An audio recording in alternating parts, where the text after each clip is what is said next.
¿Qué tal? Buenas tardes. Nos encontramos aquí en un encuentro más, un diálogo entre enfoques. La verdad es que me encuentro muy contento, satisfecho por nuestro invitado, que además es un gran invitado. Tenemos poco de conocernos, pero inicia un poquito este trabajo colaborativo y para mí será un placer escucharle. Creo que nos va a aportar mucho conocimiento, sobre todo una mirada ya se está trabajando, no solamente en México, ya en otros países se está trabajando, pero que sí es cierto, eh, se ha mencionado todavía muy poco dentro de la academia o la escuela, digámoslo así, ¿no? Formal. Cuando uno entra a estudiar la carrera de psicología, hay una serie de enfoques tradicionales, muy conocidos, y que poco se habla de las nuevas propuestas que están llegando y que además se vuelven críticas. Sobre eso va a girar nuestra entrevista. Así que sin más, les presento a nuestro invitado, Samuel Hernández Huerta, es psicoanalista, escritor y editor. Sus ejes de trabajo son el trabajo clínico y de escritura. Se ha focalizado en los cursos del psicoanálisis con la psicología crítica, la psicopatología, antipsiquiatría y salud mental. No deja de lado el espectro político que atraviesa pues cada una de estas propuestas. Además, Samuel Hernández es fundador y editor de las plataformas de escritura Esquicia, revista de psicoanálisis, filosofía y ciencias sociales, y la editorial psicoanalítica mexicana El Diván Negro. Es autor de los libros Aflicciones del alma, Melancolía, Naufragios y desastres del cuerpo, El péndulo, de Guatamón, Pasión, Enfermedad, Cuerpos, Exordio aero salvaje, y a su vez compilador de La función del pago en la práctica analítica, La psicología contra sí misma y Crisis en la psicología. La verdad es que el currículum de Samuel Hernández es bastante amplio, digamos que son los ejes principales que está trabajando, pero el esfuerzo que hace día con día en la práctica clínica, dentro de la lucha por una psicología crítica, además del trabajo editorial que ha sido enorme, este, pues hablan, ¿no? Hablan muy bien del trayecto que lleva, del esfuerzo que pone en cada uno de sus trabajos. Y bienvenido, Samuel. Un gusto tenerte aquí. ¿Cómo te encuentras? Bien, Ricardo, bien, bastante entusiasmado con la invitación, porque al final siempre estos espacios como el que estás proponiendo, que son, vamos, descentralizados, ¿no? De un régimen clásico de las entrevistas formales de la escuela o de las grandes escuelas psicoanalíticas, me parece que ayudan a construir otro dispositivo de difusión, ¿no? No quiero decir divulgación, pero sí de difusión de algunas posturas, eh, vamos, quizás emergentes o que hacen relación con temas que se están reactualizando, ¿no? En lo cotidiano, principalmente con los fenómenos sociales que nos ha tocado vivir cada vez más rápido, ¿no? 10 años, por ejemplo, ha sido toda una locura en nuestro mundo. Y entonces, bueno, pensar contigo hoy va a ser una gran experiencia, ¿no? Entonces también gracias por la invitación. Al contrario, muchas gracias a ti. Sé que sí, sé que va a ser así el diálogo que vamos a tener. La verdad es que estos encuentros buscan una construcción, una reflexión que pueda permitirnos a nosotros pensar temas en común y a veces no tan en común, pero que a fin de cuentas pueden tocarse, interseccionarse, incluso ayudarse, ¿no? Mutuamente a alcanzar una reflexión un poco a veces más profunda o crítica sobre lo que estamos nosotros viviendo a día de hoy, ¿no? A nivel global. Eh, Samuel, te cuento un poquito más o menos cómo nace esta propuesta del modelo de producción de la psique y de ahí me gustaría pues mencionar los ejes que me gustaría llevar en la entrevista y pues nos adentramos a ella. El modelo de producción de la psique, Samuel, nace a partir de un diálogo constante entre dos disciplinas, la psicología y la filosofía. Dentro de cada una de ellas, la verdad es que me decanté yo por ciertos enfoques y sobre todo lo que yo buscaba era hacerlos de alguna forma colisionar porque no son tan cercanos a menos que uno vaya llegando a la parte epistémica o incluso ontológica de la construcción de una disciplina. Las dos, ahora sí que ramas que suelo poner a dialogar es el enfoque histórico-cultural de corte totalmente vigotskiano y sus alumnos, Luria, bueno, y quienes por ahí le pudieron leer, ¿no? Incluso debatir como Rubinstein, eh, Leontiev, principalmente digamos que ellos, Vygotsky, Leontiev, Galperin, que es toda una escuela de origen de la ex entonces Unión Soviética. No se queda ahí, ¿no? Digo, al final ese enfoque fue retomado en otras partes. Tenemos al autor González Rey, mexicanos que también están haciendo a día de hoy, brasileños, hay sus aportaciones, pero la idea era dialogar un poco con ese enfoque y otro enfoque ahí importante de la psicología, que es el psicoanálisis, ¿no? Sobre todo Lacan, ¿no? Que es quien más me decanta. Si bien son dos propuestas que de una u otra forma tienen caminos distintos, cuando uno va a su epistemología y un poco a sus raíces ontológicas, encontramos ahí un referente en común, pues que es el marxismo. Y cuando vamos a la psicología, encontramos una escuela muy contemporánea que también está retomando a Marx y sobre todo a Lacan. Esta escuela es la escuela eslovena, principalmente Zizek, Alenka, ¿no? Dola, que son pues estos tres grandes autores contemporáneos que hacen una crítica global, política, ¿no? De las formas en las que nosotros entendemos esa mirada a mí me permitió hacer una crítica propiamente a la psicología y ver quizá algunas deficiencias que presenta como disciplina académica. Entonces, parto de ellas dos como para tratar de colisionarlas, tratar de ver encuentros, tampoco coincidencias y ver qué sale de ahí, ¿no? Digamos que dentro de ese diálogo que he llevado con estos autores, encontré que una de las disidencias que presentan, pero que también veo como un punto de oportunidad, pues es el concepto de producción.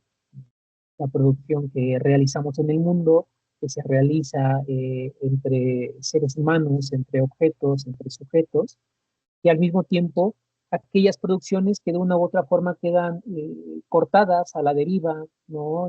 Deformadas, una vez que las llevamos un poco a la realidad. Entonces, digamos que es una propuesta ontológica o busco que sea ontológica y a partir de ahí me he permitido empezar a dialogar con otros enfoques que llevan quizá una carrera, ¿no? Que llevan ahí un trabajo ya desarrollado en la parte conceptual y que me permitan a mí ir viendo deficiencias en la propia propuesta que traigo. O sea, sé que el modelo que tú trabajas tiene algunas coincidencias con lo que yo estoy realizando, y por ahí lo comentábamos, pero también veo una propuesta trabajada, ¿no? Sobre la propia psique, y creo que esa es una mirada que puede aportar mucho al modelo de producción de la psique para ver las deficiencias que todavía puede presentar, ¿no? Los lugares de oportunidad, y quizá en un determinado momento poder hacerte mirar, si es que existe esa posibilidad, de qué otras, ¿no? Posibilidades de desarrollo podemos encontrar en las propuestas que traemos. Entonces, a partir de ahí, yo fui desarrollando un poco esta entrevista en tres ejes. El efecto, digamos así, histórico sedimentador, de ahí pasar a hablar un poco acerca del síntoma y la creatividad, y por último llegarnos a alguna aproximación al objeto, porque yo leía en el último libro que acabas de publicar, ¿no? De tu autoría, y veía que la idea de objeto me pareció muy interesante, ya llegaremos a ella, ¿no? Pero me pareció muy interesante para poder dialogarla y quizá a partir de ahí eh, construir. Entonces, me gustaría iniciar un poco, Samuel, hablando acerca de la anomalía. Para empezar, ¿cómo podemos entender la anomalía dentro de un mundo que la verdad es complejo, que es global, que nos toca absolutamente a todos? Cuando hablo de la anomalía, yo no puedo evitar pensar en Michel Foucault, ¿no? Este filósofo francés, que tiene por ahí una entrevista con Alain Badiou, ¿no? Otro filósofo francés que también tiene puntos de encuentro con el círculo esloveno. Y algo curioso de Michel Foucault es que al inicio él aborda el psicoanálisis de sus primeros años de una forma muy interesante y después hace una crítica, ¿no? Muy radical al aparato sí, ¿no? Entonces eso me parece fundamental porque muestra, creo yo, un corte epistemológico importante. Y ese corte epistemológico creo que lo podemos posicionar quizá en la categoría de poder, y no sé qué tan cercana sea a la categoría de anomalía, ¿no? Entonces, me gustaría preguntarte, ¿cómo observas tú esta categoría desde los puntos que tú trabajas? Sí, de lo psicológico, sí, de lo filosófico, pero incluso sé que vas más allá, ¿no? Porque haces un encuentro constante con la práctica y con la política, que puede decirnos mucho. ¿Cómo lo ves? Sí, este planteamiento cuando recuperas al joven Foucault, ¿no? En aquella entrevista, un jovenzuelo con cabello, ¿no? Foucault hablando con la Mario. Y sí, creo que ahorita hay un primer señalamiento quizás para agarrarlo como hilo común, ¿no? Vamos, a partir de este autor que es Foucault, es primero, bueno, su tesis, ¿no? Que lo implica él personalmente, anímicamente, en el estudio mismo de su, de su sintomatología, ¿no? De su síntoma, de su queja. Después hay un Foucault un tanto agresivo, ¿no? Duro contra todo el poder disciplinario, contra el punitivismo, ¿no? Que por cierto nace en toda esta lógica de la anomalía en su seminario de los anormales, ¿no? Seminario de preámbulo del poder psiquiátrico, o creo que es posterior, no recuerdo bien. Y después tenemos una especie de una ambivalencia amorosa con el psicoanálisis, y de ahí se implementa un poco más dura la crítica hacia el dispositivo psicológico, ¿no? A las ciencias psicológicas. Foucault en un texto, en un apartado, en el desarrollo de la historia de la sexualidad, vamos, su último trabajo de investigación, ¿no? Porque también hay que decir lo que él no produce en su mundo intelectual, dice que no producía conocimiento, y más bien lo que lanzaba era como una serie de categorías, de producciones, ¿no? De localizaciones, vamos, como cuando uno lee su método, ¿no? En la arqueología del saber, es muy claro, muy preciso, y eso me parece que son las grandes pistas. Pero bueno, en este bloque de la historia de la sexualidad, Foucault tiene acaba de salir hace poco realmente también, que creo que 3 años, 2 años, un curso breve, o son como las anotaciones de un periodo que no recuerdo ahora, pero se llama eh, La sexualidad de poder, o acerca de la sexualidad, o seguido de la sexualidad, algo así. Y tiene una línea muy, muy sutil, muy similar incluso a Bifo, ¿no? En su trabajo del tercer inconsciente, donde plantea lo siguiente. El psicoanálisis es así casi como una especie de, de sentencia, ¿no? De veracidad, de certeza. Ah, caray, ahí estamos. Que el psicoanálisis es la única herramienta que va a permitir comprender las ciencias sociales. Así de radical también es su ambivalencia con el campo psicoanalítico, ¿no? Y eso, bueno, es una pista de lectura para algo interesante. Porque hablar de psicoanálisis, quiero proponer también que lo pensaría desde Freud. Así como está Lacan, está Winnicott, está Bion, está Klein, ¿no? Hay una serie de referentes, de autores de la escuela francesa, inglesa, ¿no? Incluso también hay una serie, a su vez, de ramificaciones. Pero si pensáramos la creación, ¿no? O la producción de este nuevo aparato teórico, ¿no? De método también, y aparato de lectura, ¿no? Siguiendo por ahí la pista de Althusser, con Freud nos permite pensar entonces inicialmente las formas en que opera eso llamado inconsciente, ¿no? También lo que denominamos psiquismo. No es que haya inventado el inconsciente, esto tú lo sabes que ya se había hablado del inconsciente, pero son formas de leer. Y creo que eso tiene mucho que ver con la práctica clínica, que eso yo también me gustaría irlo como delimitando, que quizás todo el aparato que quisiera compartir está tocado por ello, ¿no? Como los modos de lectura, los modos de reeditar, ¿no? De escuchar, porque al final el trabajo clínico tiene que ver con la escucha, claro, de un padecimiento, pero a su vez esa escucha es una lectura del padecimiento, que a su vez es una serie de signos, de puntuaciones. Hay una gramática, pues, del deseo, una gramática del inconsciente, ¿no? Que es la que Freud viene a articular, porque está desarticulada, ¿no? Tanto en el mundo de las ideas clásico o en todo el alboroto que nos produce la queja, ¿no? O el malestar psíquico, el dolor psíquico. Aquí no hablamos aún de psicopatologías. Y claro, lo revolucionario de Freud, independiente del método, es que logra como reagrupar, ¿no? Como hacer extracciones de toda la psicopatología moderna y condensar en una acción contestataria. Es decir, el sujeto puede pensar por otro lado, porque no está siendo pensado por sí mismo, es pensado por otros, ¿no? Lo descentraliza, hace una acción, aunque sabemos, como lo decimos siempre, ¿no? Hijo de toda esta lógica positivista, hace un tanto de rebelde, ¿no? Como un adolescente que se queja y por ahí le avienta una mirada fea al positivismo. Eso creo que es lo principal. Partimos, por ejemplo, de entonces de este guiño que Foucault nos deja y por qué Foucault lo retoma como otros tantos autores, y quizás eso debería ser, lo decía en algunos momentos, en otras actividades, pensar que el psicoanálisis es un elemento más, ¿no? Un método más de acción, ¿no? Un catalizador, un modo de lectura, pero es una forma, una estrategia, una herramienta, ¿no? Un modo de interpretación, aunque nos pese que no es hermenéutica, no, pero ayuda como una herramienta hermenéutica. Es decir, no podemos endurecer una práctica. Creo que esa es una primera relación, porque endurecer implicaría normar, ¿no? En gran medida. Es decir, hacer una norma de lo que es, lo que algunas escuelas llaman un psicoanálisis ortodoxo, y qué suerte que no existe eso, porque entonces nos haríamos de manuales psiquiátricos, ¿no? Es eso, Claro. una vez más, ¿no? Entonces, todo esto creo que son modos de leer y si uno va con cautela con Freud se dará cuenta que también, como todo pensador, tiene, como dijiste, ¿no? En estos picos de pensamiento en su propia obra, la gran obra freudiana. Pero algo interesante que también dejaste entrever es la escuela eslovena, ¿no? O la Troika eslovena, como llamamos también. Y que el pensamiento, claro, de ellos está tocado por Marx, Lacan. Pero antes de Lacan, también pensaría que esto es crucial y aquí quisiera retomar el freudomarxismo. Es decir, Freud y Marx están paralelos, ¿no? Cuando uno lee temas de Marx y lee temas de Freud, hay cercanías. Yo no sé alemán, pero por trabajos editoriales voy a compartirte, espero, en próximos días. Si termino el martes, te paso el libro.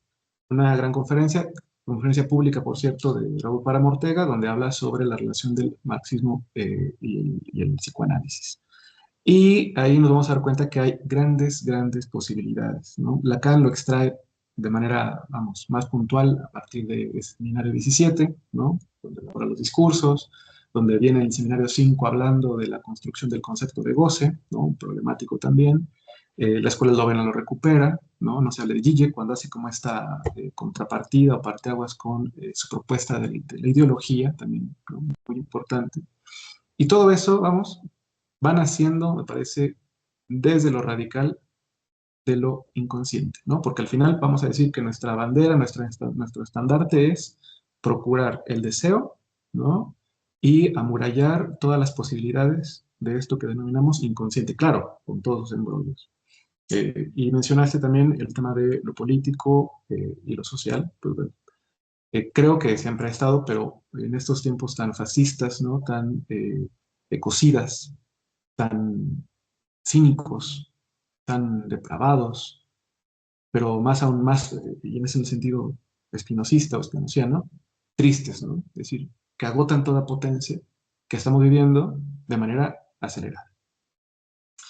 El inconsciente sigue siendo contestatario. Continuamos siendo felices, continuamos teniendo deseos, continuamos colectivizando, continuamos reconociendo las diferencias, continuamos ejerciendo nuestro derecho a la locura, continuamos ejerciendo el derecho a darnos la muerte, pero más aún continuamos con la potencia aún de amar, ¿no? En el sentido del eros, de la pulsión de vida. Entonces sabemos que hay una acción fuerte.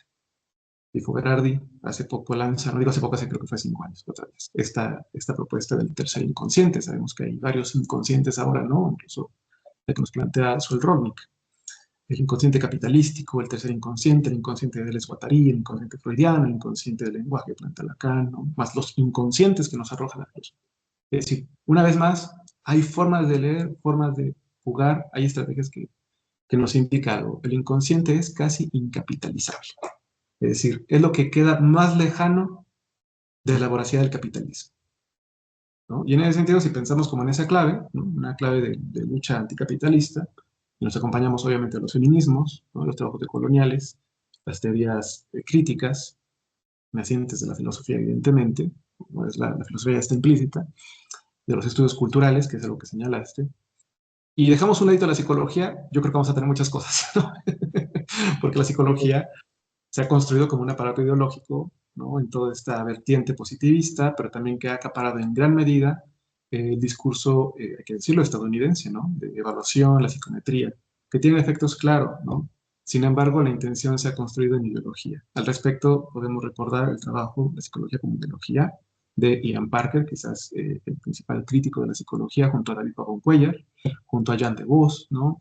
Eh, Contemporáneos como Jairo en Colombia, David en México. Es decir, hay una serie de pensadores contemporáneos que han estado ya como dejando pistas y ha habido otra camada, que quizás en la que algunos nos instalamos, de empezar a hacer correlaciones, ¿no? De psicoanálisis, siempre en una posibilidad o una estrategia de fuga, ¿no? O de acción contestataria, pero en sentido de estrategia.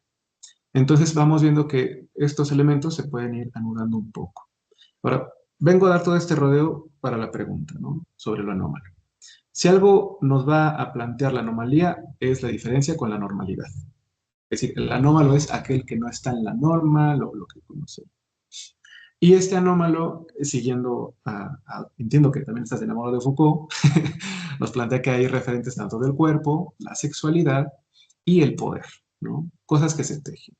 Foucault en los anormales plantea tres elementos, ¿no? Aquel niño que, como se llama, el niño masturbador, me parece, o el onanista, es decir, que revela la sexualidad sin contenciones. Tenemos también al incorregible, que tenemos cada vez más, y algunos somos cuasi incorregibles, ¿no? No somos criminales, somos incorregibles. Y tenemos también a la figura del hermafrodita, ¿no? Creo que son las tres figuras monstruosas, ¿no? Que uno podría comparar con las piezas barrocas o modernas de las tres gracias, ¿no? Creo que son de Rubán, no me acuerdo, hay una serie de piezas de las tres gracias. Y esas tres piezas me parece que nos ayudan a pensar precisamente el tema de lo psíquico. La sexualidad, sabemos que ahora, y esto no es una propuesta mía nueva, ¿no? Pero simplemente que las luchas feministas, ¿no? Nos han ayudado y también, obviamente, todo lo que se está descomprimiendo, desreprimiendo, es decir, que se está liberando, porque también el auge de la lucha ha sido más fuerte y también los medios de propagar, socializar los recursos, ¿no? Es decir, la sexualidad no es una entidad bilateral, ¿no? No es binaria. Eh, es un tema que cada vez está tomando revuelo. En esa partida yo soy muy cercano a Monique Wittig, ¿no? Es decir, que existe un pensamiento heterosexual y a su vez puedo decir que hay un inconsciente heterosexualizado bajo todos los regímenes, ¿no? De poder, obviamente patriarcales, capitalistas, destinados a la producción de capital, pero que precisan de un cuerpo para el mismo. Y en ese sentido, la primera pieza es construir hombres, construir inconscientes masculinos, ¿no? Patriarcalizados, masculinizados. Entonces el inconsciente, leyéndolo ahora a la luz de estos trabajos, ¿no? De estas revoluciones intelectuales también, pero también en el campo físico, ¿no? Contestatario, cuerpo a cuerpo, manifestaciones, pintas, denuncias, todo aparato ayuda a extraer esto y decir, no, señores, el inconsciente es anómalo, es mutante, así lo planteo en el texto, no sé si recordarás. Pensando que entonces se va a confrontar a la norma, ¿no? La norma de que usted tiene que vestir de color azul y tener zapatitos azules y la nena tiene que ser de estos colores.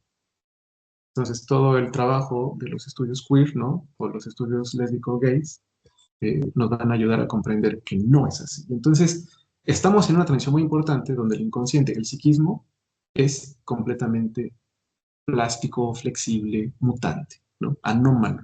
Porque entonces uno piensa bajo un registro de que el hombre, ¿no? Occidental moderno debe pensar de cierta manera, cosa que la psicología insiste, insiste, insiste, y hay que decirlo también en psicoanálisis, ¿no? Sí. Cuando hacemos lecturas banales del Edipo.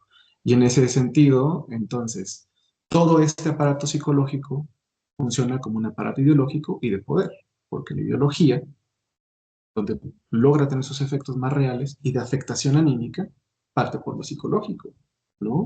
Desde tonos, colores, texturas, formas, la mediación de sensaciones, todo eso acapara al campo erótico o libidinal que podríamos ver con Freud cuando un pequeño está brotando al mundo, ¿no? Me parece.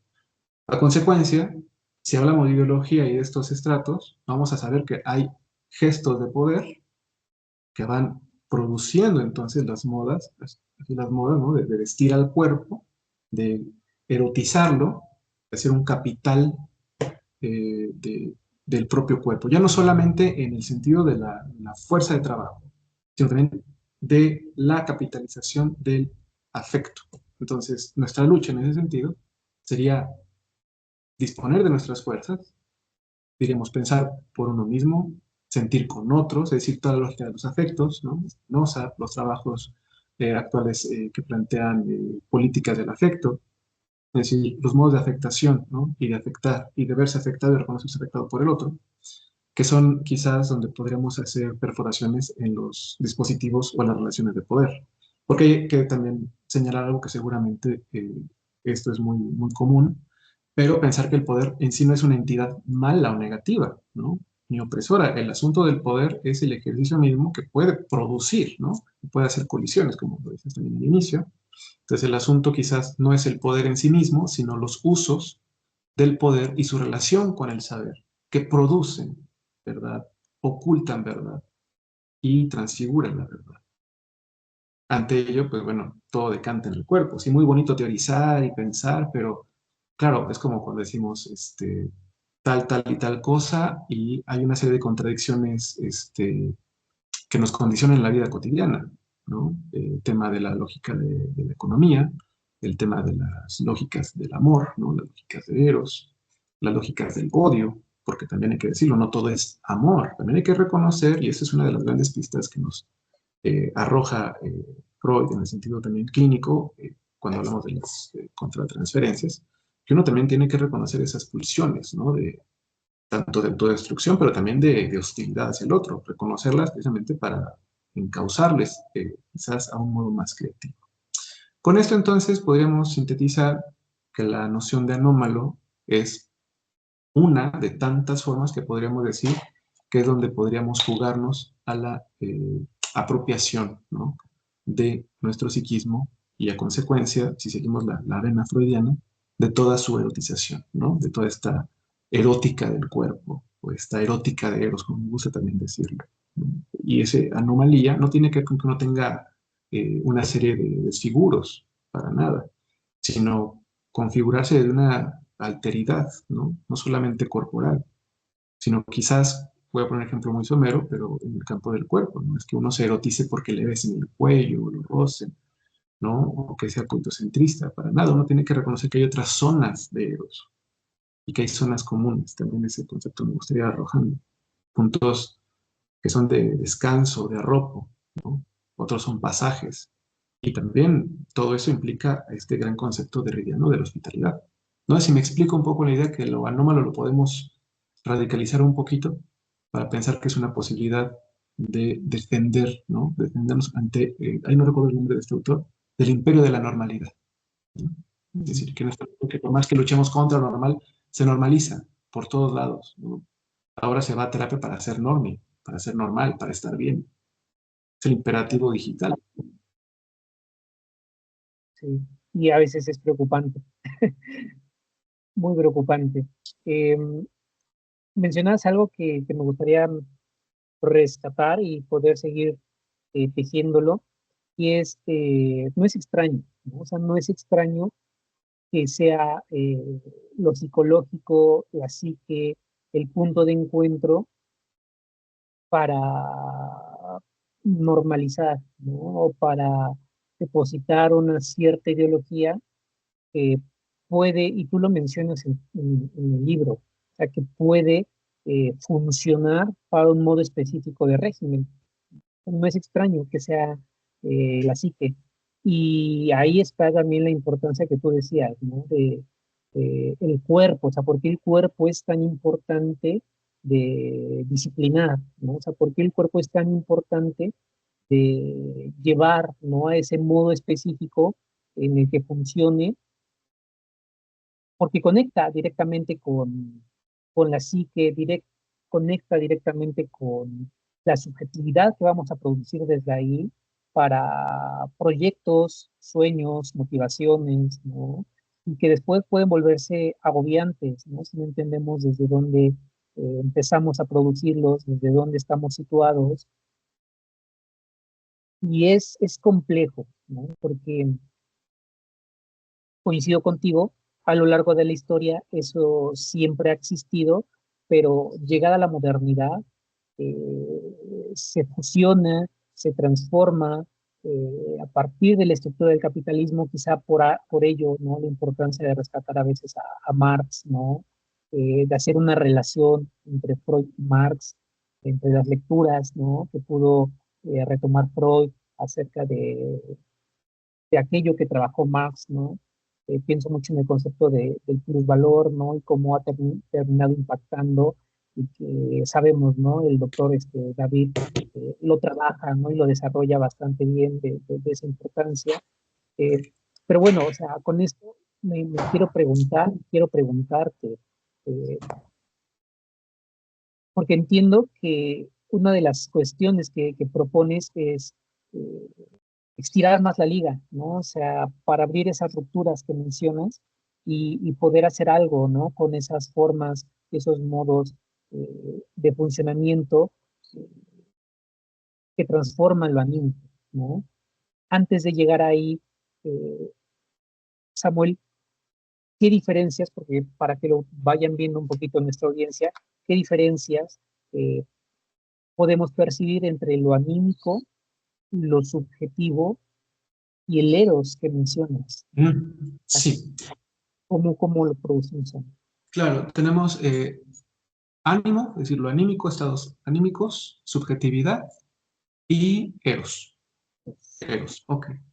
Hace 2 años comencé un libro que se llama Eros, Exordio a Eros Salvaje.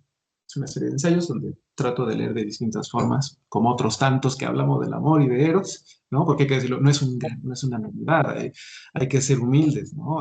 Todos hemos hablado de amor desde el inicio y por más muertos que estemos, seguiremos hablando de ello.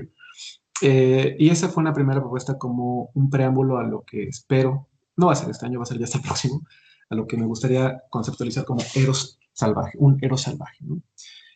Hablaré entonces de ello primero, porque quizás nos pueda orientar un poco a lo que quisiera plantear con los estados del ánimo y la subjetividad. Eros lo he pensado muy trilladamente, como estaba escuchando, no estoy en ninguna cosa nueva, pero hay una cita muy linda de Antígona, ¿no? Donde habla de este gran guerrero y dice, es un tipo valiente, vamos a decirlo así, ¿no? Me gusta afirmar siempre feroces, salvajes y valientes. Es una de mis firmas, vamos a decirlo así. Y es Eros que no retrocede y que está dispuesto al combate, ¿no? Es decir, por la defensa de. Eh, esa imagen clásica, como la de Ajax, como la de Heracles, ¿no? Como la de tantos personajes, me pareció relevante porque pues tenemos una vez más la pulsión de vida, ¿no? Eros es ahí, ¿no? Y esa parte de Freud me pareció crucial porque si estamos nacidos, nos nacen al mundo, es decir, que no es una decisión, y esto es para una interesante discusión con quienes trabajan con peques, con nenes, con bebés, ¿no?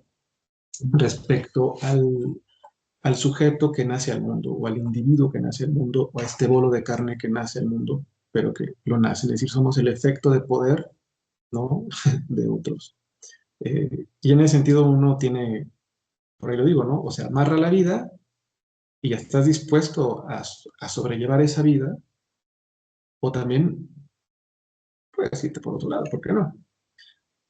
Aunque no es el tema y no quiero tocar referentes de la clínica infantil, Dolto me parece que en su seminario 2 de pequeños habla del deseo de nacer, cosa que es interesantísima. Yo trabajé bastante tiempo con peques con problemas del desarrollo, y hay algo que empuja a vivir, más allá del orgánico, ¿no? Eso me parece interesante. Que nuestro cuerpo es una plataforma, claro, pero que también se embiste, que también se vigoriza por los estados del ánimo y se subjetiva, ¿no? Es decir, vamos como entrelazados. Ese Eros que nace por otras manos, ¿no? antes diríamos por las manos de mamá y de papá, pero también sabemos que existen los cuidadores, es decir, papá, mamá y cuidadores, y que ahora también tenemos muchas posibilidades, es decir, alguien que aloja, ¿no? Ese corte, esa división, esa separación del primer cuerpo, de que podríamos denominar madre, ¿no? Y es entonces que la gran pista es que la erotización, la alimentación, nuestro cuerpo se configura siempre por otros. No solamente por las manos de la madre, como lo explica bastante bien y de manera muy linda Massimo Recalcati, sino también por los efectos del mundo. Y eso creo que la psicología se le olvida muchas veces y también a veces en consulta seguramente se nos olvida, ¿no? Que lo que está pasando en Palestina, lo que acabamos de ver hace unos días, lo que estábamos viendo en Argentina, es decir, este circo, ¿no? Este circo tan perverso, tan monstruoso, hace recordar que Foucault menciona que el monstruo también es un político. Creo que lo menciona cuando habla acerca de Hugo Rey, esas clases. También somos efecto de ello. Somos efecto de la carencia de las arquitecturas hospitalarias. Somos efecto de la carencia de algún dispositivo de salud que pueda incorporar el cuerpo de un bebé. Es decir, también nace quien tiene la capacidad para nacer en el mundo, porque hay gente que no. Por eso, curiosamente, que veamos cómo empiezan a resurgir, ¿no? De manera bastante fuerte los saberes ancestrales. No solamente me refiero a la curandería, sino también a se llaman dulas, ¿no? Dulas, creo que se llaman las parteras, ¿no? Que acompañan todos estos procesos. Y hay lógicas contestatarias para decir que entonces el pequeño se erotiza no solamente con las manos de un hombre o de una mujer llamado padre o madre. Es decir, también se sale. Lo que pasa es que el psicoanálisis lo centró un poquito. Ahí dijo, por aquí, ¿no? Pero también esas manos vienen con callos de un padre que es trabajador, que es albañil, ¿no? De la madre que está trabajando quizás en la fábrica. Es decir, esas manos incorporan y divinizan, pero por fuerzas también que están continuamente en nuestro mundo. Es decir, que no dejemos de lado que Eros no solamente se encierra a cuerpos humanos, se abre completamente. Y esas posibilidades, como son de incorporación, también pueden ser devueltas, ¿no? Cada vez quizás más reaccionarias, porque las pasiones son intempestivas, o por lo menos grandes relatos nos han enseñado eso, ¿no? Que la furia, no en el sentido negativo, sino estas furias clásicas, son la potencia que nos pueden dar para vivir, para actuar, contestar, ¿no? Para defender, para cuidar. Todo dependerá los modos de hacer uso de ello. Por eso Eros es quizás la primera pieza. Luego tenemos los estados del ánimo y la subjetivación. Que daría al final la subjetivación, si me permites. Pensaría que los estados del ánimo no son más que los momentos o las regulaciones, los episodios de estabilización, pero también de desequilibrio, de ebullición, que incluso uno podría pensar con Hipócrates, ¿no? Estos sentimientos, pasiones que nos ofrece Spinoza, el amor, el odio, las alegrías, ¿no? Todas estas categorías que son como los pilares han sido capturados en gran medida por la psicología de las emociones. De hecho, si uno me escuchara a mí decir estado del ánimo, uno pensaría que, claro, si no conoce por dónde vamos hablando, va a decir, ay, es un psicólogo, ¿no? Pero no, esta pista yo se la seguí un poco a Luis Roca Guzmán, ¿no? Con los ejercicios espirituales, que podemos verlo en los Epicúreos, ¿no? El trabajo, por ejemplo, de Foucault en la hermenéutica del sujeto, que podemos verlo también con los trabajos de Roque Farrán. Es decir, modo de subjetivar. Los estados del ánimo son también procesos de subjetivación, son vías, ¿no? Que nos ayudan a estar en continuo cambio. No significa que uno no se suele, es decir, uno no se queda estático. Uno siempre está enamorado, tiene que sentir un poquito de enojo de vez en cuando, ¿no? Cada uno podrá potenciar en ese sentido sus estados del ánimo. El asunto con los estados del ánimo es que la gran industria de la felicidad, el imperio de la normalidad, ¿no? La cultura del narcisismo, algo que hasta hace poco empecé a leer, nos llevan siempre a estar bien, ¿no? Todo está bien, no pasa nada. Voy a terapia porque voy a estar bien. Y todos los sujetos están contenidos y eso explota. Esas son las luchas, esas son las revoluciones, ¿no? En el sentido más revolucionario, pero también son los suicidados por las tristezas, es la violencia, los feminicidios, los ecocidios, el maltrato animal. Es decir, porque no se logran reorientar esos estados del ánimo. Y con toda la parte de la psicología, lo que hacen es contener. Y le dice al paciente, al sujeto, al que ve el televisor, vaya terapia, está bien.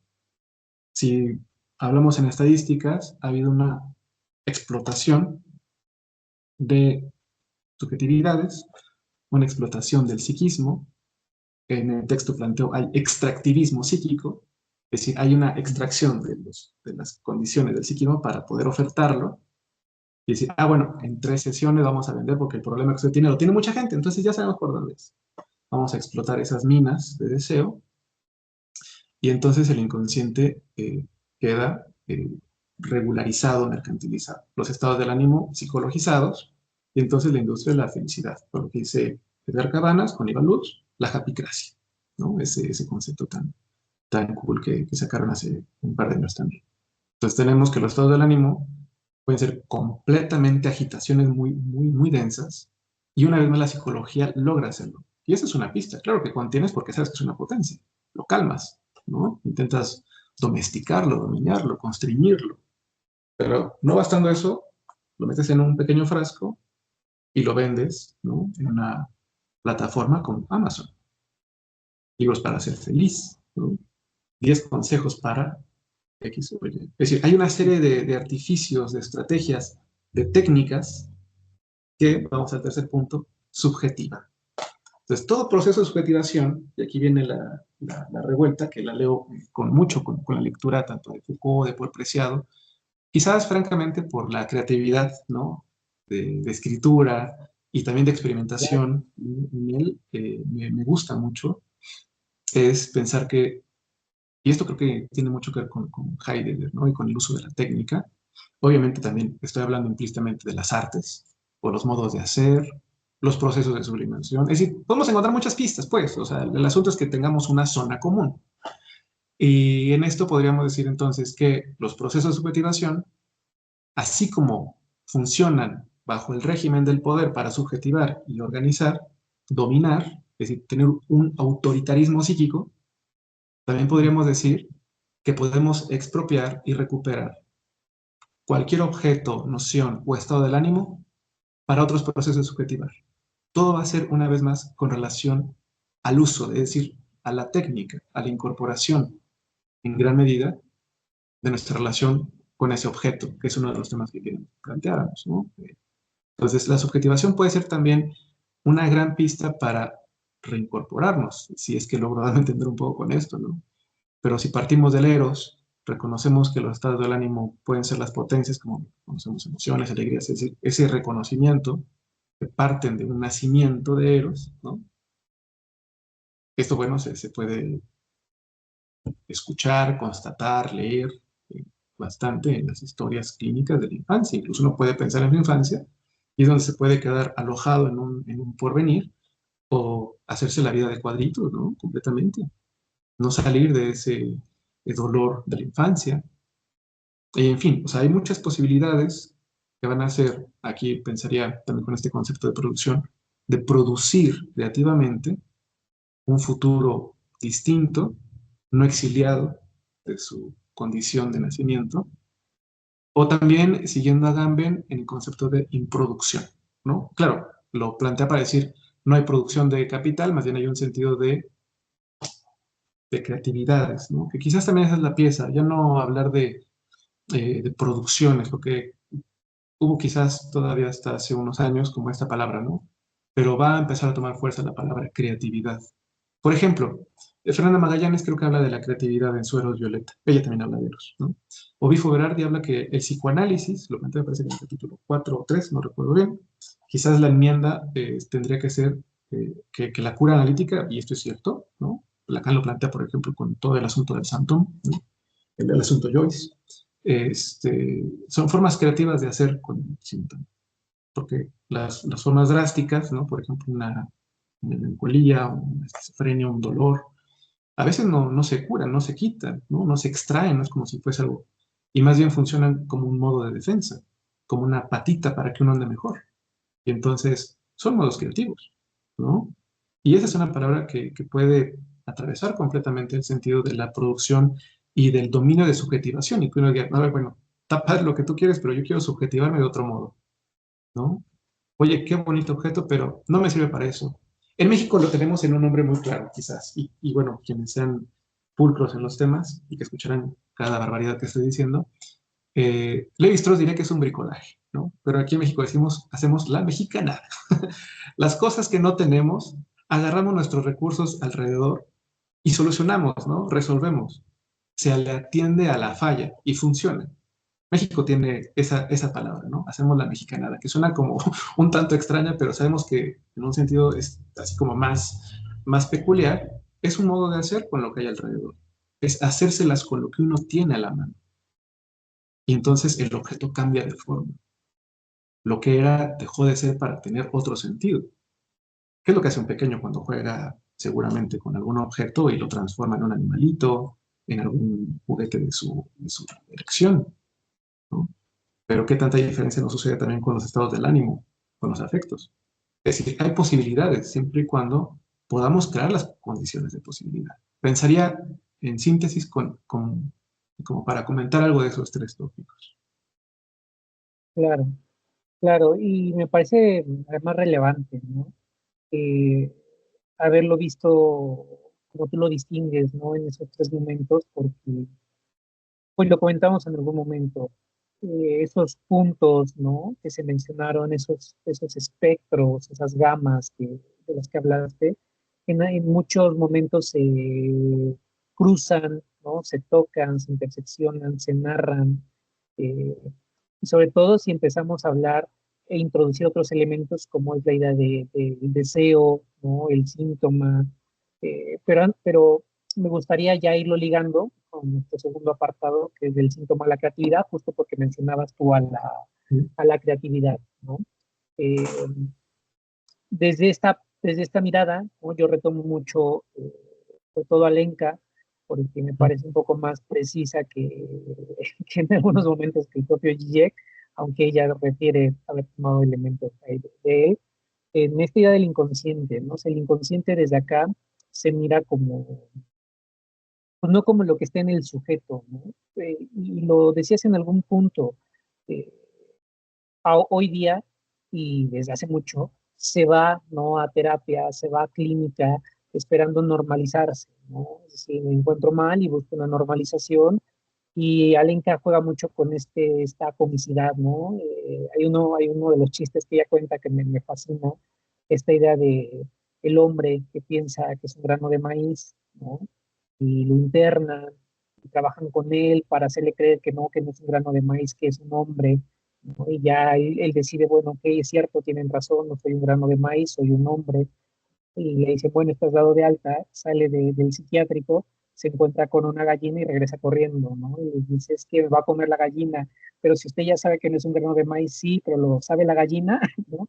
Y Alenka hace este juego, ¿no? De decir, es que puedes cambiar tanto como quieras, pero al final permea, ¿no? Todas estas estructuras de forma global, que una vez que te vuelves a insertar a ellas, viene, ¿no? La preocupación y la parte agobiante de esa normalización que estás buscando y ese modo funcional que me parece fascinante, como tú lo dices, que no solo es que estés en ese modo de forma funcional bajo un régimen, sino que hay un extractivismo, ¿no? O sea, te absorbe y creo que es la parte más fuerte. No solo funcionas para eso, sino que se te quitan, ¿no? Y se te quitan partes.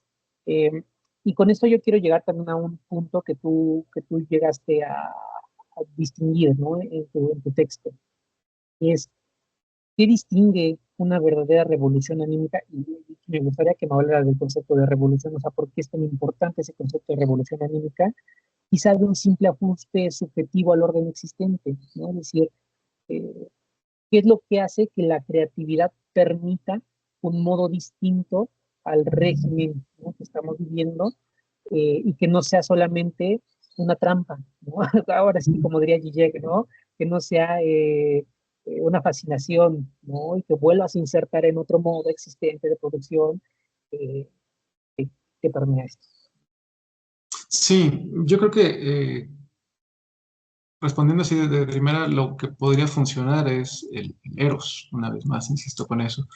Porque un ejemplo claro de esto, de cómo se norma, eh, es algo que todos hemos escuchado, es la famosa frase, la responsabilidad afectiva. Busca a alguien que tenga responsabilidad afectiva. Otra vez pasamos a este tema, entonces uno puede ser un canalla con el otro y decir, no, es por mi bien y lo hice por mi deseo. Y entonces consciente de eso, y pues tú jódete, ¿no? Que te vaya bien.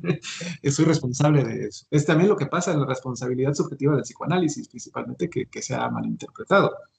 Es decir, una vez moralizar, ¿no? Esos rayos moralizantes sobre las personas. Las revoluciones anímicas, esto no lo habíamos platicado, pero bueno, ahorita se está dando. Tiendo a trabajar como en trípodes. El primer trabajo fue el que mencioné, Exordio a lo salvaje, que es un libro muy breve, en ese estilo como panfletario, de varios tópicos que hablan del amor, pues, de Eros, ¿no? Y el segundo es las revoluciones anímicas, y este año, ese sale este año, es las rebeliones psíquicas. Es decir, es como un trípode para pensar a modo de panfleto, ¿no? Y como de panfleto, lejos de brindar una respuesta específica, son agitaciones. De hecho, por ahí lo digo, ¿no? O sea, algunos de mis libros han estado dedicados a los agitados, aquellos que se desbordan y a veces no sabemos cómo qué decir, no queremos como correr y gritar y sentir tanto, que se nos olvida un poco qué es lo que tenemos que hablar. Esa es como la mecha, ¿no? Vamos a decirlo así. Y entonces pensaría que ahorita cuando hablamos de las revoluciones anémicas, el concepto de revoluciones anémicas, seguramente muchos lo han hablado en otras palabras, ¿no? Pero lo que está proponiendo o lo que propongo en ese sentido con revoluciones anímicas es revolucionar, no en el sentido de vamos a tomar las armas de esto, ¿no? De hecho, las grandes luchas, las que tienen más efecto, son las que están pensadas no desde el pacifismo, sino de los modos más serenos, de cuando la violencia no es el intermediario. Las revoluciones violentas no llevan a muy buen puerto. Hace poquito también lo leí eso, ¿no? O lo escuché, no sé. Pero bueno, hay mayor índice de logro cuando es una relación cordial. Y eso no significa que no seamos sumisos. Hay que ser sí, hacer estrategias, pues, ¿no? Y las revoluciones anémicas también creo que invitarían, en el sentido conceptual, ¿por qué revolución? Porque pueden tal cual revolucionar, es decir, mover, ¿no? Esto que conocemos como revoluciones no se trata solamente de un levantamiento del pueblo, sino también de lo que va a venir a movilizar, ¿no? A empujar, a dar fuerza. Y los estados del ánimo quizás es de lo más intempestivo, ¿no? Los estados del ánimo como el enojo ha logrado producir acciones contestatarias. El amor nos salva regularmente, ¿no? Es lo que nos da un motivo para mantener los pies un tanto en el mundo. Por muy triste que estés, hay algo que te incorpora, eso que llamamos eros, ¿no? Quizás la depresión, la moda negra, la depresión capitalista es la que te mata, no la melancolía trágica, porque también en la melancolía hay creación, hay posibilidad. Entiéndase con Aristóteles, con todos los teóricos de la melancolía, ¿no? Con el propio Freud. Ahorita, quizás uno de los últimos trabajos que he denominado así, la melancolía creativa de Jesús Ramírez Bermúdez, creo que se llama, ¿no? Un intelectual mexicano, por cierto, también quiero señalar eso, ¿no? ¿Qué es lo que puede ser? Es una agitación, de hecho el panfleto está en ese sentido, ¿no? Como de provocar, como de llegar a un rato y hacer fiesta, pero en gran medida también no vería, no es por lo menos en este proyecto, plantear una solución o una vía, ¿no? Porque caería un poco en una contradicción. Me interesa mucho como ese sentido, tenerlo como de la agitación, como plantear las preguntas, encontrar los modos que cada uno les objetiven, pero hay una tesis central, y creo que lo digo, no puedo si ahí o en otro trabajo, que quizás la condición para que vengan es el respeto a lo íntimo, ¿no? A lo secreto y a la alteridad, que son posiciones que son básicas para el trabajo analítico, ¿no? El secreto, el respeto a la intimidad y también el respeto a la diferencia radical, ¿no? Y en ese sentido es porque uno reconoce algo de ello en sí. En gran medida también es procurar al otro, es el cuidado del otro, es el cuidado de sí, ¿no?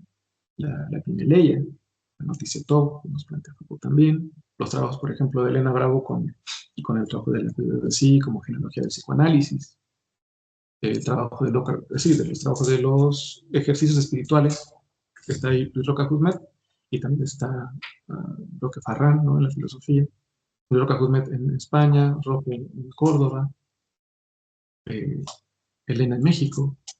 Es decir, hay una serie de recursos que vamos encontrando y que algunos compañeros van extrayendo. Ellos están extrayendo, por ejemplo, los ejercicios espirituales. Uno podría decir las meditaciones de Marco Aurelio, y podríamos tener actualmente muchas meditaciones. Otro podríamos pensar en esta lógica de la política de los sintomáticos con Diego Sturberg, ¿no? O las políticas del malestar, incluso que también cambian un poco el estilo de escritura, como lo habrás visto. No es un texto académico, ¿no? Es un estilo suelto, que hay muchas cosas encubiertas, claro, pero tienen es como un incentivo, es como ese clic de un encendedor, ¿no? Que a veces puede prender y a veces no. El miércoles presentamos el libro con los compas de ECAT de Monterrey, y con esto voy a cerrar este apartado en estas preguntas que vas a arrojar. Y les comentaba algo que me hizo recordar un verso de Paul Auster que dice: mi cuerpo es una mecha, ¿no? Y es decir, si uno se considera como altamente explosivo o que puede jugar en lugar del combustible. De hecho, por ahí lo digo muy, muy textualmente, ¿no? Que este texto está hecho de carne, pólvora y deseo, ¿no? Entonces, pensar que este tipo de trabajos, como en su momento, no es una comparación, eh, el manifiesto surrealista, etc., y etc., y etc., pueden agitar, ¿no? O simplemente pueden pasar desapercibidos. Y no hay asunto con ello, ¿no? Es algo que creo que es una de las grandes enmiendas, escribir para los que quizás no nos van a leer, ¿no? En lugar de buscar públicos en una industria editorial, en el mercado editorial, que es tan complicado, más en México, que es uno de los países que es complicadísimo aquí en México producir comunidad lectora, producir textos, llegar a acuerdos, cumplir acuerdos. Es complicado, ¿no? Más en temas como psicoanálisis, filosofía, ¿no? Tenemos grandes literatos, pero México es un país que nos ha costado construir un grupo de lectores, ¿no? Y más complicado será con los últimos comentarios de quien está a cargo, ¿no? Con Taibo, de las barbaridades que llegó a decir, ¿no? Entonces, que la Claro, estructura tampoco ayuda mucho, ¿no? Entonces, estamos como a contracorriente, pero eso no nos agota, ¿no? Porque quizás yo ya me cansé un rato y hoy me encuentro contigo y tú agarras un rato el timón, ¿no? Y quizás después llega otro amigo, otro compa, conocemos a alguien más, ¿no? Es eso, pensaría, como quizás utilicé la palabra revoluciones anímicas en un sentido de agitación, ¿no? De agitación para titular un panfleto, hay que decirlo. Aunque claro, estamos hablando de un libro, pero yo creo que es un panfleto, ¿no? Tiene un sentido que se lee muy rápido, que algunas cosas pueden aportar algo, otras que dices que, ¿no? Pero está en ese tenor, está, ¿no? De un actuar panfletario. claro. No me gustaría, ¿no? Dejar de fuera este otro punto que me parece muy importante, y con esto llegamos a la tercera y última sección de la entrevista, Samuel, y es las aproximaciones, ¿no? Aproximaciones al objeto. A mí me gustó darle un poquito ese título porque pienso mucho en algo que no había, o sea, seguramente lo trabajan otros autores, pero que no había visto como ese tino para manejarlo, y es Aung Hamza, ¿no? Cuando habla acerca del objeto, dice que depositamos en él algo que puede dejar de ser nuestro, ¿no? Que dejamos de reconocer como nuestro. Y eso puede volverse agobiante porque pareciera que el objeto, o al menos por lo que yo he visto en Hamza y cómo lo aborda, el objeto pareciera que puede en varios momentos eh, tener, ¿no? Aspectos nuestros, al mismo tiempo terminar impactándonos en nosotros. Y si llevamos esta categoría quizá del objeto a otro espacio conceptual, y es lo clínico, ¿no? Eh, Hoy día lo clínico resulta complejo y lo hemos venido abordando a lo largo de la entrevista. Eh, Hace poquito entrevistaron a Zizek, ¿no? Del psicoanálisis en la parte clínica. Bueno, algo que se caracteriza mucho en la escuela eslovena es que no hacen trabajo clínico. Se van por otro rumbo totalmente político, ¿no? Crítica, pero no abordan el trabajo clínico y decía Jack, ¿no? Que una de las grandes dificultades del trabajo clínico es justo esa línea, ¿no? Entre los modos, ¿no? Que producimos, los modos en que a veces podemos hacer que se normalice algo y las otras aperturas, ¿no? Como tú mencionas, o sea, a una revolución, ¿no? A una posibilidad de Eros, eh, que a bien te preguntas, ¿no? A mí me gusta llamarlas incomodidades, ¿no? O sea, algo que yo hago en el trabajo clínico es decir, te voy a incomodar, ¿no? Y me gustaría incomodarte buscando eso, ¿no? Preguntas que te hagan reflexionar acerca de tu propia estancia en el mundo. Y es que me parece que algo que sucede en el trabajo clínico, Samuel, no sé tú cómo lo observes, es que se vuelve agotador porque no solamente se aborda la subjetividad del sujeto, sino las producciones de la realidad, el impacto que tienen en la realidad en el propio sujeto, ¿no? Y que a veces quedan también en uno. Entonces, a mí me gustaría saber un poco cómo llevas esa crítica a las posibles formas de análisis que podrían hacerse en el trabajo clínico, cómo logras conciliar, ¿no? Lo teórico y lo clínico, porque, y eso sí se puede observar en tus textos, lo clínico está ahí, ¿no? Tú lo dijiste desde un inicio. Los Sí, puntos que abordas van desde lo clínico, ¿no? Entonces, ¿cómo te enfrentas tú a estas críticas que hay acerca del trabajo clínico, ¿no? Por ejemplo, en los modelos dentro de la psicología, pues la PCC es uno de los modelos más normalizantes que podrían existir, ¿no? Eh, y que se observa bien, o sea, que se observa dentro de esta estructura como un trabajo, como lo decíamos, ¿no? De psicología positiva, que se tiene que hacer, que se puede incluso eliminar síntomas, ¿no? Eh, ¿Cómo te enfrentas cuando alguien llega a la clínica y trae todas estas expectativas, ¿no? O sea, ¿cómo las abordas, cómo las reaccionas y cómo le invitas, ¿no? A revolucionarse? sí, fíjate que el tema de la clínica es bastante complejo, ¿no? Y problemático, porque aquí hay algo que hay que definir, que la clínica es un espacio de recuperación.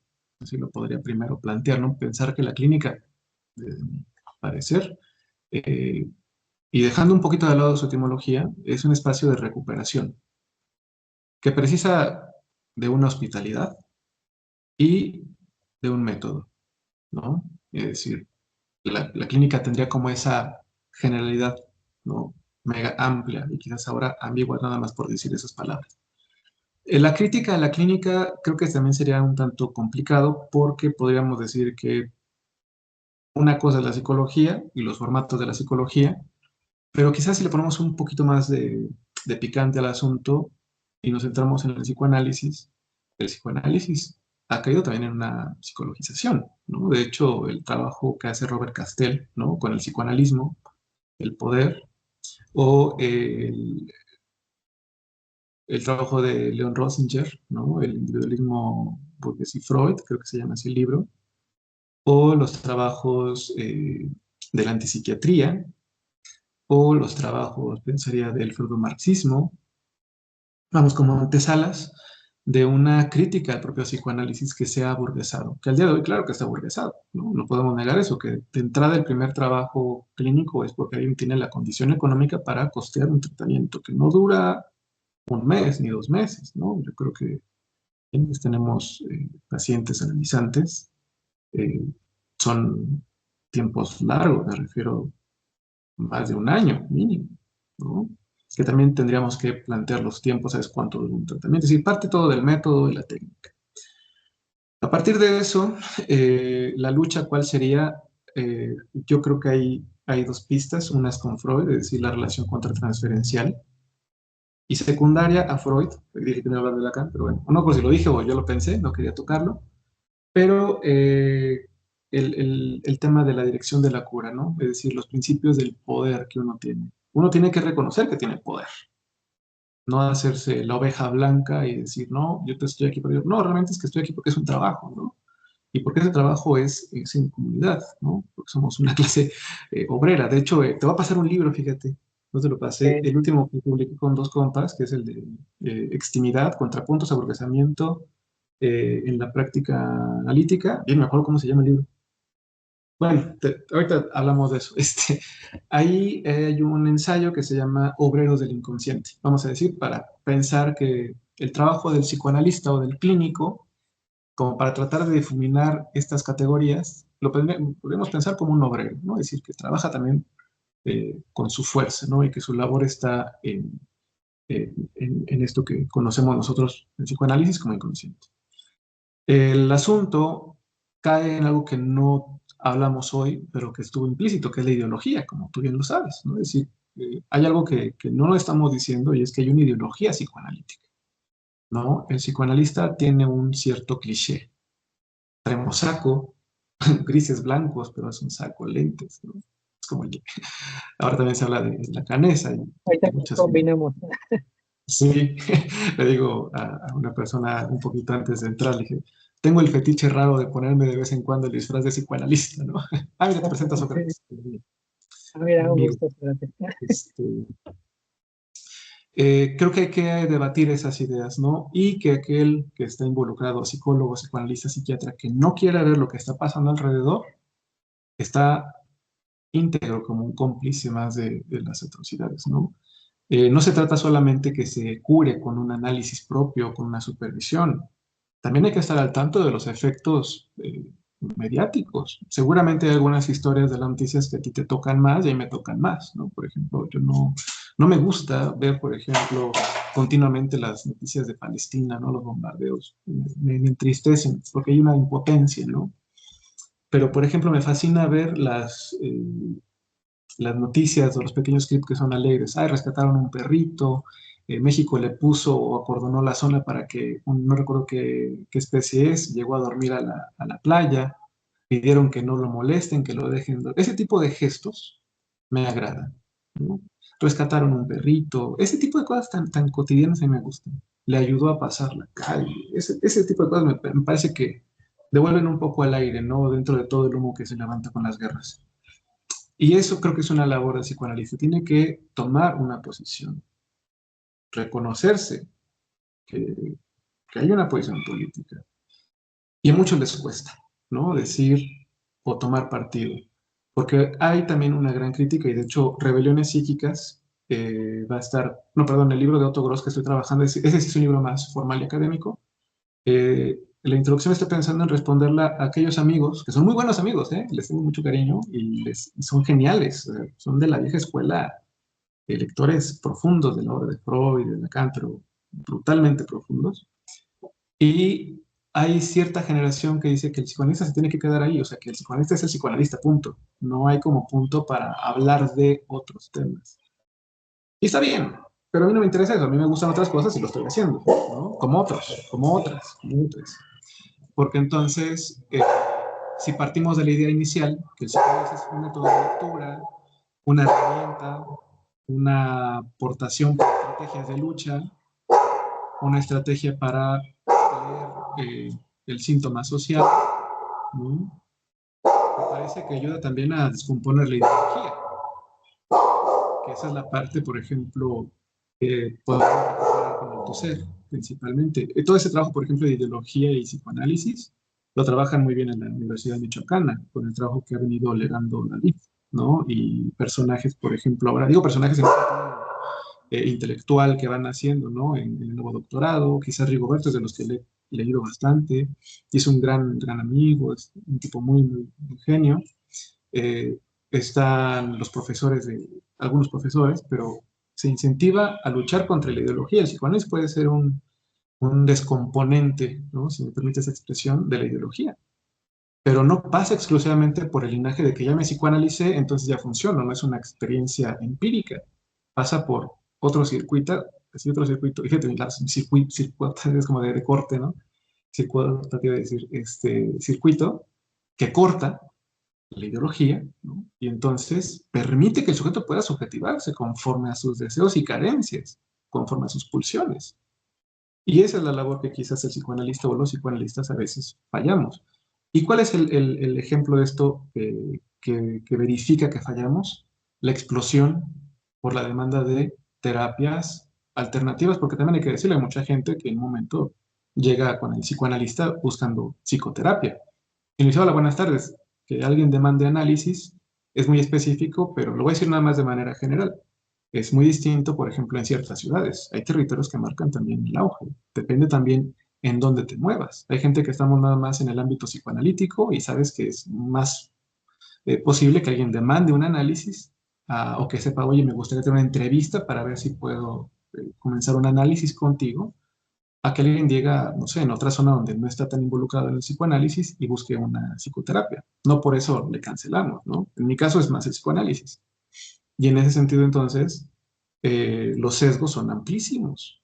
Pero creo que en un pequeño diagnóstico es que hay un apolitismo, uno, hay un aburguesamiento, nótese en el tema de los pagos de las consultas, que ahí también me parece que hay un ejercicio de blanquitud en el psicoanálisis, hay un ejercicio de colonialismo en el psicoanálisis, porque recurrimos a autores europeos, cuando tenemos mucha gente valiosa acá también, y está bien que están los referentes, pero también tenemos que pensar entre nosotros, ¿no? Y pensar de nuestros terrenos, que trabajo, insisto, ¿no? El trabajo de colonial, que es como esta faceta ahora de David, cuando habla, por ejemplo, de la psicología indigenista, o el trabajo de colonialidad que acaba de publicar el año pasado, ahorita tiene uno que acaba de salir hace 3 días, pero veamos que hay una cosmovisión que puede desparasitarnos de ese eurocentrismo, ¿no? Psicológico, pero también psicoanalítico. O sea, hay que pensar en un psicoanálisis desde nuestra lengua también. Un ejemplo que, con esto cierro, que quizás puede ayudar mucho y que podría ser como un hilo común también para nuestra práctica, es el chiste, ¿no? O sea, Lenka habla del chiste y lo habla desde el bits freudiano, ¿no? Como una operación, incluso Amorak lo denomina como una operación antifilosófica, ¿no? Porque hace un corte con ese juego del saber, y México se nos da el albur, por ejemplo. Es una de las grandes fórmulas que tiene México. Tenemos un sinfín de connotaciones para una palabra.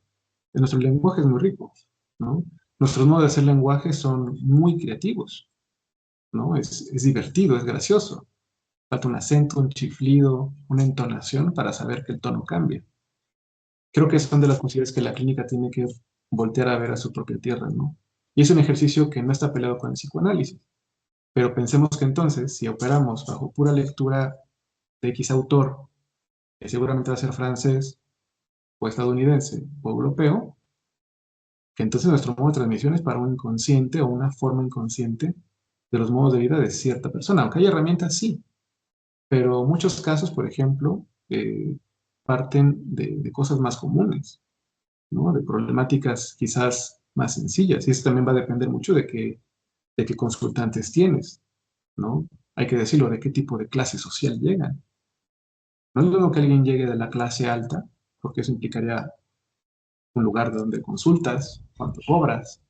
Aquel que paga su sesión de análisis con el ingreso que tiene al mes, ¿no?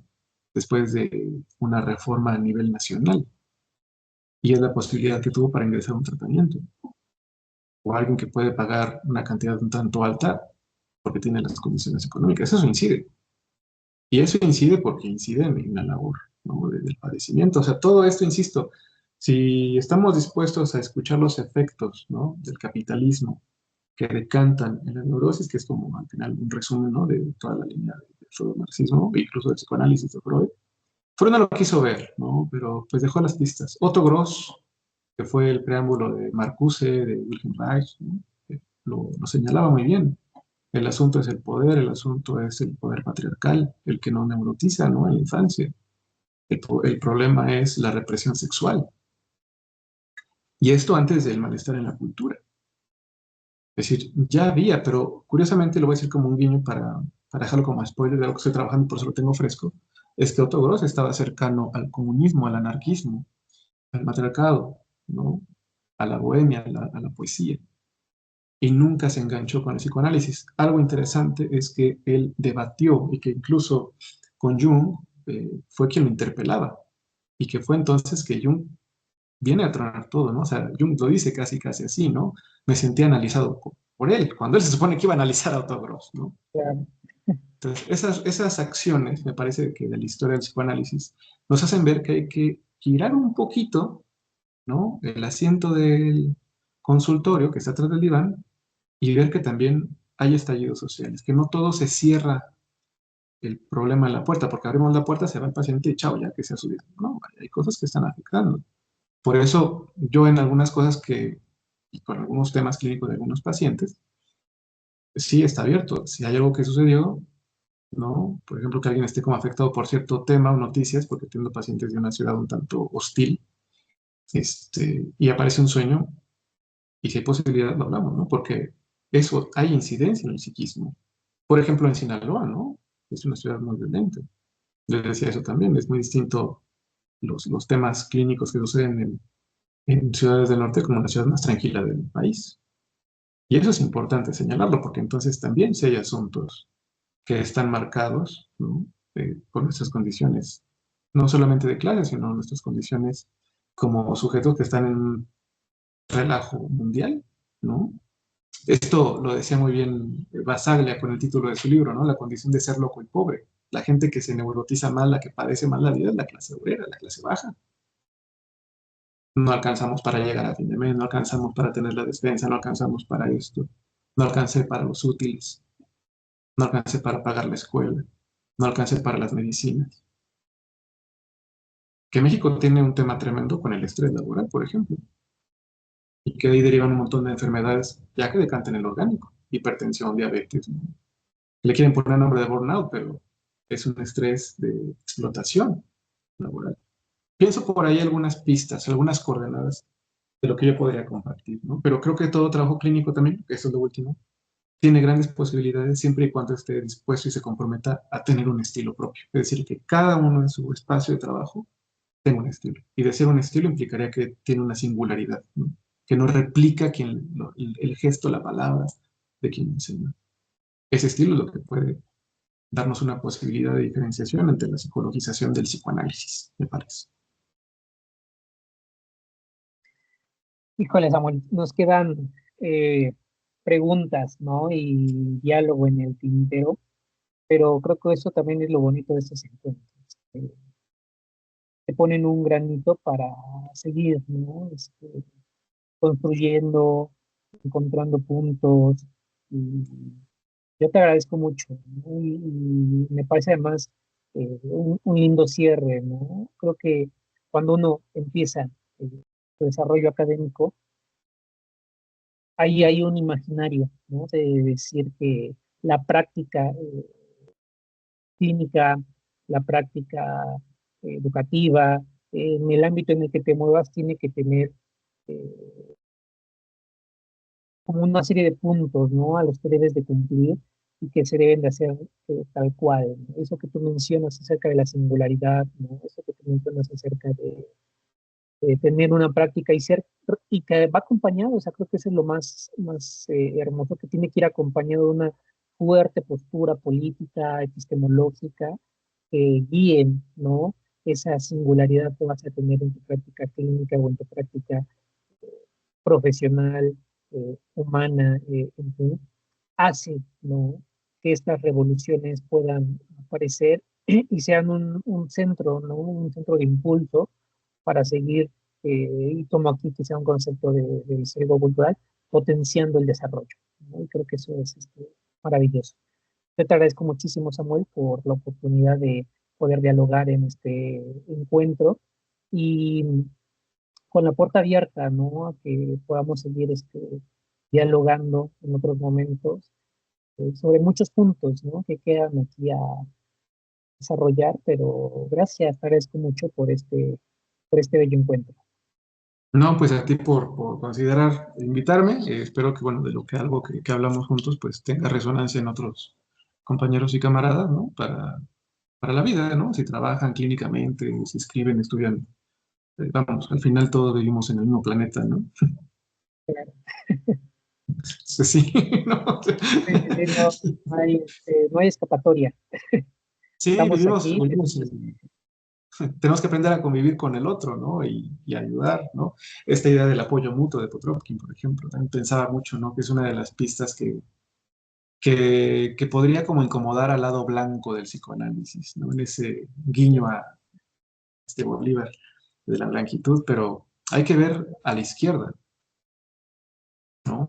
Yo pienso que Claro. por ahí también hay pistas. Y no temer, porque al final, bueno, pues es un trabajo, si uno piensa en la ética hipocrática, tiene que ver con el cuidado del otro, ¿no? Sin duda. Y, y eso, o sea, creo que al final estar conscientes, ¿no? De la presencia del otro y esos tres puntos que tú nos mencionabas, ¿no? Del cuidado, harán que, pues que sí podamos seguir produciendo, diría Badiou, ¿no? Esperas ante los acontecimientos que lleguen, ¿no? Y disfrutar de esos encuentros, amorosos y fraternales que son bellísimos. Entonces, muchas gracias, Samuel. Te agradezco mucho. Eh, Encantado, ¿no? Con la charla y que sigan llegando encuentros. Pues esperamos vernos pronto y muchas gracias, Ricardo. Estamos en contacto. Estamos en contacto. Un abrazo. Muy bien. Voy a parar un poquito